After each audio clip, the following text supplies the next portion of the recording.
మాట్లాడదాం. నమస్తే అండి. నమస్కారం. నమస్తే అండి, మీ పేరు? నా పేరు లక్ష్మి. లక్ష్మి గారు, మీరు ఎవరి గురించి మాట్లాడాలనుకుంటున్నారు, తెలుసుకోవాలనుకుంటున్నారు? మా ఊరేనండి. మీ రాశి నక్షత్రం చెప్పండి. మీది ఏ రాశి, ఏ నక్షత్రం? నా పేరు సీతాలక్ష్మి అండి. ఓకే, మా ఆయన పేరు వెంకట్రావు.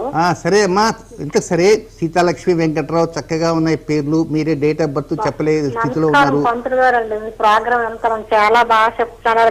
మా సమస్య చెప్తామని ప్రధానంగా ఇప్పుడు ఆ విషయాలను ఇప్పుడు దేనికోసం మీరు అడగాలనుకుంటున్నారు, అది మీకు డేట్ ఆఫ్ బర్త్ ఉందా మీకు? 20వ తారీఖు 10వ నెల 1973. 20 అక్టోబర్ 1973. టైం చెప్పు తల్లి. అదే టైమింగ్ తెలియదండి. వదిలేద్దాం, దాని గురించి ఇబ్బంది పడద్దు. ఇంతకీ డేట్ ఆఫ్ బర్త్ మీద మీ వెంకట్రావు గారిదా? నాది. ఇంతకీ ఏం తెలుసుకుందాం అనుకుంటున్నారు మీరు?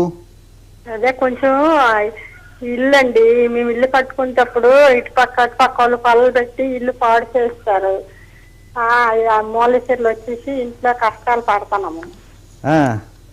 తోటలు కలిపేసుకున్నారు. కలిపేశారు. కలిపేసుకున్నారు. మేము ఇప్పుడు ఇల్లు ఇప్పుడు వాళ్ళతో ఏం మాట్లాడాలని లేదు, కానీ ఇల్లు బాగు చేసుకుందామని చూస్తున్నాము.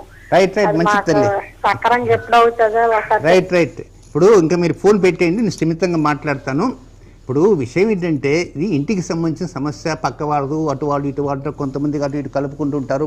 సరే, ఇలాంటి ఉన్నప్పుడు ముందు ఏమిటంటే ఆ ఊర్లో ఉండేటువంటి పెద్దవారు ఎవరో ఉంటారో వారితో మాట్లాడి దాన్ని సెటప్ చేసుకోవాలి. ఇది ప్రధానంగా ఉండేటువంటి అంశం. ఇది కాకుండా ఒకవేళ అలాంటివి ఏమీ లేకుండా మనం చక్కగా కాంపౌండ్ వాళ్ళు కట్టినా కూడా ఏదో మన దురదృష్టమో ఏమిటో ఆ కాంపౌండ్ వాళ్ళు ఉన్నప్పటికి కూడా కొంతమంది ఏదో ప్రకారంగా ముందుకు వస్తుంటారు. అసలు మన కర్మ ఏదన్నా గతంలో ఉందా అనేటువంటి రీతిలో మనం ఆలోచన చేయాలి. ఏం లేదమ్మా, చిన్నపాటి పరిహారం చెప్తాను.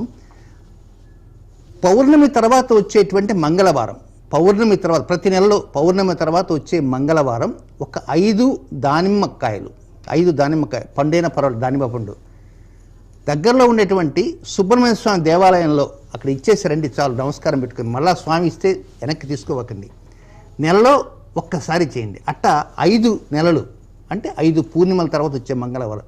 ఆ టైంలో పీరియడ్స్ ఏమైనా వచ్చాయనుకోండి, ఆగండి, నెక్స్ట్ నెల కొనసాగుతుంది. ఆ విధంగా చేయండి. ముందు మనశ్శాంతి ఏర్పడుతుంది. ఈ చీకులు చికాకులు ఏమీ లేకుండా మీరు అనుకున్న రీతిలో ముందుకు వెళ్ళడానికి అవకాశాలు వస్తాయి. శుభం. గురుగారు, మరో కాలర్తో మాట్లాడదాం.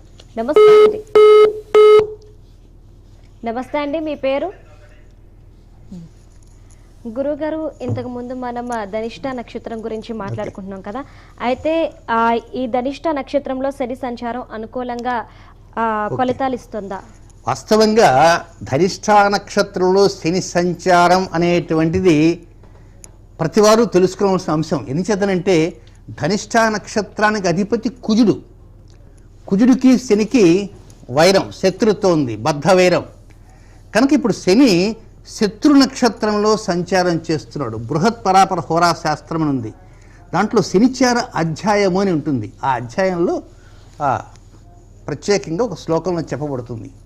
ఈ ధనిష్ఠా నక్షత్రంలో శని సంచారం అనేది యావత్ ప్రపంచానికి ఉంటుంది. ఇప్పుడు దాంట్లో ధనిష్ఠలోకి ప్రవేశం కాగానే ఆ రష్యాకి ఉక్రెయిన్కి ప్రారంభమైంది.